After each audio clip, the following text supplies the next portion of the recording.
बहुचर्चित आणि बहुप्रतीक्षित वक्फ सुधारणा विधेयकावरनं आज केंद्र सरकारची सत्व परीक्षा आहे।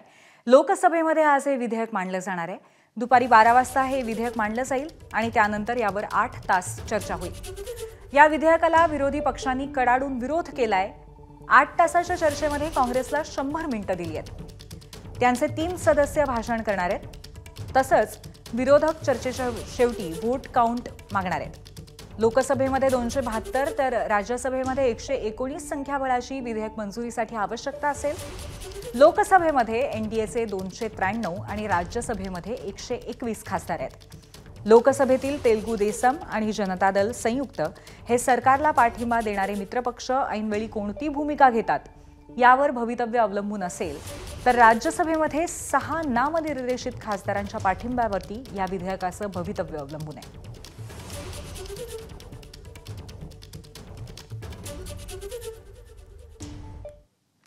याच विषयावरती मेधा कुलकर्णी सध्या बोलतायत। मुळामध्येच या वक्फच्या सुधारणा कायद्यासाठी खूप मोठी तयारी, खूप मोठा अभ्यास हा जेपीसीच्या माध्यमातून केलेला आहे। सर्व पक्षीय, सर्व वेगवेगळ्या समाजाचं प्रतिनिधित्व असलेली जेपीसी ज्या वेळेला अनेक राज्यांमध्ये फिरते, ज्या वेळेला अनेक लोकांशी, घटकांशी बोलते, तेव्हा सगळी तयारी केलेलीच असते। त्यामुळे आम्ही अनेक ठिकाणी जाऊन खूप तयारी करून आज हे बिल तयार झालेलं आहे, ज्याच्यामध्ये प्रामुख्याने काही सुधारणा ज्या आहेत तर त्या मांडल्या जातील आणि त्याच्यावर चर्चा होईल। भरपूर वेळ दिलेला आहे आज लोकसभेमध्ये आणि राज्यसभेमध्ये उद्या येणार आहे आणि आम्ही प्रतीक्षेत आहोत की हे बिल हो तुमचं नाव आहे।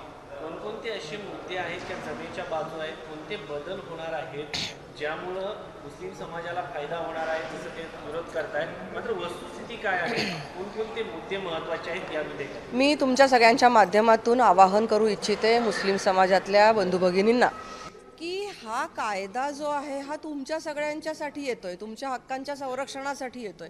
मुस्लिम समाजामध्ये आज 72 प्रकारच्या जाती जमाती आहेत। आता या वक्फ बोर्डावर प्राबल्य कोणाचं आहे? वक्फ बोर्डावर अनेकांचं प्रतिनिधित्व असावं, ओबीसी समाजाचं असावं। आता पसमंदा समाजाचे डॉक्टर फैयाज अहमद फैज जेपीसीमध्ये आले होते, त्यांना हाकलून देण्याचे विडा उचलला होता, अनेकांनी त्यांना बोलू दिलं नाही। अशा प्रकारे जर वक्फ बोर्डाचं काम चालत असेल की विशिष्टच प्रतिनिधित्व हवं, इतरांना आम्ही प्रतिनिधित्व देणार नाही, तर हे आत्तापर्यंत होत राहिलं आणि अनेक मिसकंडक्ट, फायनान्शियल मिसकंडक्ट आणि इतरही प्रकारच्या एक इलिगल ॲक्टिव्हिटीज त्या ठिकाणी चालत होत्या। तर असं होऊ नये यासाठी मॅनेजमेंट अतिशय चांगल्या पद्धतीने व्हावं वक्फ बोर्डाचं आणि त्याचा उपयोग हा इतर अनेक म्हणजे त्या समाजातल्याच इतर अनेक जाती जमातींना व्हावा यासाठी म्हणून त्यांचं सुद्धा प्रतिनिधित्व, महिलांचं प्रतिनिधित्व हे सुद्धा त्याच्यामध्ये घेण्यात आलेलं आहे।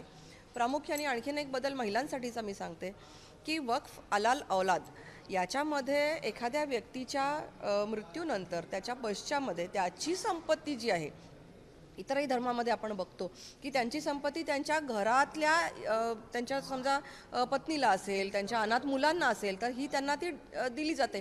त्यांना त्यांचे संरक्षण, त्यांच्या हक्कांचं संरक्षण करून मगच काय जे आहे तो वक्फ बोर्डाने निर्णय घ्यायचा आहे। सगळी संपत्ती वक्फ बोर्डाला जाणार नाही, तर विधवा महिला, परित्यक्ता महिला, अनाथ मुलं यांचं सुद्धा हक्कांचं संरक्षण, त्यांच्या मालमत्तांच्या हक्कांचं संरक्षण हे त्या ठिकाणी करण्यात आलेलं आहे। अतिशय चांगले निर्णय या ठिकाणी घेतलेले आहेत। प्रामुख्याने सांगायचं तर ट्रिब्युनलचा जो निर्णय आजपर्यंत फायनल असायचा, 1995चा कायदा असेल, 2013चा अमेंडमेंट असेल, याच्यामध्ये त्याच्यात स्पष्टपणे असा उल्लेख होता की tribunals decision will be final, full and final.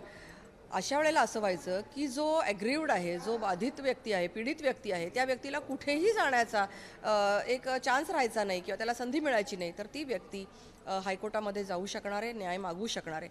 त्यामुळे अशा सगळ्या चांगल्या गोष्टी आहेत।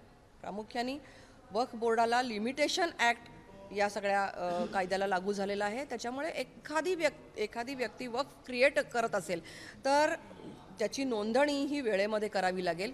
न्याय मागण्यासाठीची प्रोसिजर तयार झालेली आहे आणि न्याय देण्यासाठी सुद्धा आपल्याला लिमिटेशन ॲक्ट लागू झालेला आहे, जो आजपर्यंत नव्हता। इतक्या जमेच्या बाजू असताना रजा अकादमी असेल, उद्धव ठाकरे असतील, शरद पवार असतील, हे का विरोध करतायत काँग्रेस समाजवादी? आता तो त्यांना विचारण्याचा प्रश्न आहे की इतक्या सगळ्या जमेच्या बाजू असताना समाजाला, मुस्लिम समाजाला पण चांगला न्याय मिळत असताना तुम्ही का विरोध करताय? विरोध करण्यासारखी एकही गोष्ट याच्यामध्ये नाही. त्यामुळे माझं आवाहन आहे, विरोधकांना सुद्धा माझं आवाहन आहे की हे बिल व्यवस्थितपणे पास होऊ द्या.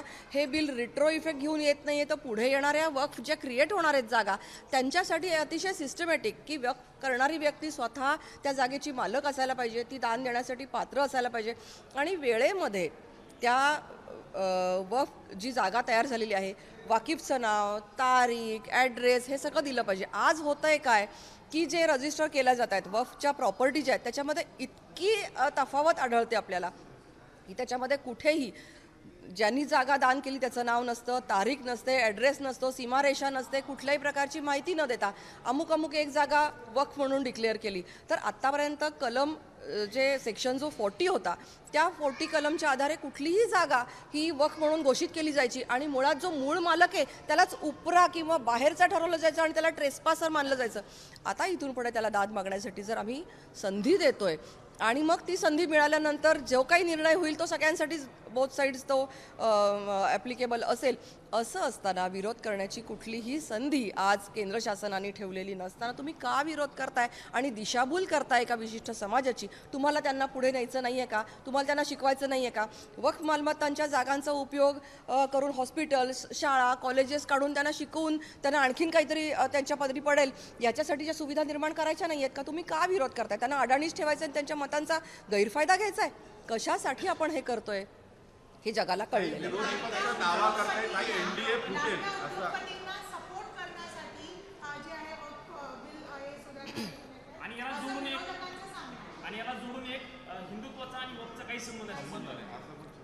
बरं नसेल ना, हिंदुत्वाचा नसेल आणि मुस्लिमांचा नसेल, हा लँड इश्यू आहे.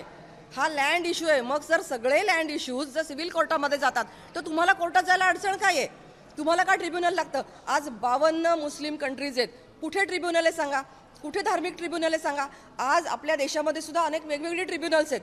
कुठल्या ट्रिब्युनलचा निर्णय फायनल मानला जातो सांगा? कुठल्याही ट्रिब्युनलचा निर्णय हा फायनल नसतो, पण हा रिलिजियस ट्रिब्युनलचा निर्णय मात्र फायनल असेल. मग हा जर धार्मिक मुद्दा नाही, ही जर सेक्युलर कंट्री आहे असं तुम्ही मानता, तर मग सगळ्यांसाठी सारखा नियम का नाही? हिंदूंमध्ये जर लँड डिस्प्यूट झाले, ख्रिश्चनांमध्ये जर का लँड डिस्प्यूट झाले तर ते कोर्टात जाणार. आणि मुस्लिमांच्या संदर्भातली जी जागा आहे इथे लँड डिस्प्यूट झाले तर ते मात्र ट्रिब्युनलमध्ये जाणार आणि ट्रिब्युनलचा निर्णय हा फायनल आहे आणि तो मान्य नसला तरी मान्य करावा लागणार. याला कुठला अर्थ आहे? इम्तियाजली तेच म्हणतायत, त्यांचं असं म्हणणं आहे वक्फ बोर्डाची संपत्ती ही मुस्लिम समाजाची आहे आणि जर हे विधेयक मंजूर झालं तर कोर्टात जाऊ देत ना. ही संपत्ती जी आहे 1950 सालची आकडेवारी सांगते की जवळजवळ 37,000 एवढ्या जागा 1950 साली आणि 54 सालापर्यंत एवढ्याच जागा वक्फ म्हणून डिक्लेअर केल्या होत्या. मधल्या काळामध्ये 10 लाखपर्यंत प्रॉपर्टी पोहोचल्या कशा? आणि 10 लाख ही आकडेवारी सुद्धा काही खात्रीलायक सांगता येणार नाही, कारण कित्येक अत्यंत जादा असू शकते. कारण नोंदवलेल्याच नाही आहेत जागा. ज्या जागा नोंदवल्या आहेत त्याच्यामध्ये कुठल्याही प्रकारचा तपशील नाही. त्या जागा किती एकर आहेत याचा तपशील नाही. कित्येक डॉक्युमेंट्स मी दाखवू शकते. उत्तर प्रदेशमधली एक जागा आहे मुरादाबाद, या ठिकाणची एक स्पेसिफिक जागा 70 लाख एकर दाखवली आहे. मग आम्ही त्यांच्या ही चूक निदर्शनास आणून दिली. अशा अनेक एकच जागा 70 लाख एकरची वक्फ कोणी केली त्यांना हे तर सांगा. तुम्ही नाव नाही सांगणार आणि म्हणणार जागा आमच्या आहेत, असं कसं चालेल?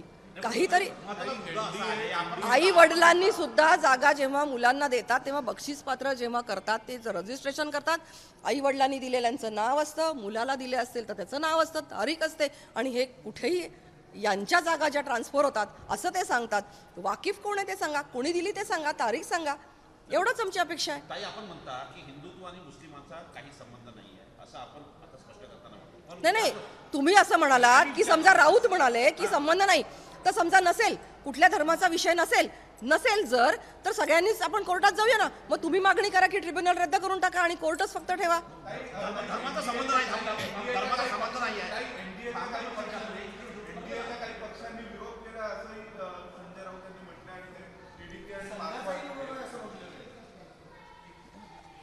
सकाळी येऊन ते काय बोलतात याच्यावर उत्तर देण्यासाठी आमचे नेते सक्षम आहेत. मी आता JPCची सदस्य म्हणून जो आमचा अभ्यास झालेला आहे, JPCच्या संपूर्ण बैठकांमध्ये जे इनपुट्स आम्हाला मिळालेले आहेत याच्या आधारे वक्फ कायदा किती सक्षम येतो आहे आणि तो मुस्लिम समाजातल्या अनेक चांगल्या निर्णयांसाठी त्यांच्या समाजातल्याच लोकांना कसा उपयोगाचा आहे या मेरिटवर बोलत आहे. मग धर्माचा संबंध नाही आपण स्पष्ट करता. मग यावर देवेंद्र फडणवीस ट्विट करून म्हणतात की बाळासाहेबांचं हिंदुत्व त्याच्या आधारावर तुम्ही पाठिंबा द्यावा. हे काय? आज हा मुद्दा काही मुस्लिम नेत्यांना आवडत नाहीये. त्यांचा अनुनय करणाऱ्या काँग्रेस आणि अन्य काही इंडिया आघाडीच्या लोकांना आवडत नाहीये. कारण का? कारण की ते विशिष्ट समाजाला आवडत नाहीये. म्हणजे ते ज्यांचा अनुनय करतायत विनाकारण तो मुद्दा लक्षात घेऊन माननीय मुख्यमंत्री बोलले की तुम्ही हा जो अनुनय करताय हे बाळासाहेब ठाकरे साहेबांना आवडलं असतं का? हिंदू हृदय सम्राट ज्यांनी हिंदुत्वाची बाजू धरली, आज तुम्ही दोन्ही पक्ष समोरासमोर जरी धरले, हिंदू एका बाजूला, मुस्लिम एका बाजूला किंवा इतरही अन्य धर्म एका बाजूला, तर सगळ्यांवर होणारा अन्याय दूर करणारा असा हा जर कायदा येतोय तर तुम्ही एका विशिष्ट समाजाला हा कायदा आवडला नाही म्हणून तुम्ही त्यांची बाजू घेता, हे बाळासाहेब ठाकरेंना आवडलं नसतं असा त्याचा अर्थ आहे. एबीपी माझा, उघडा डोळे बघा नीट.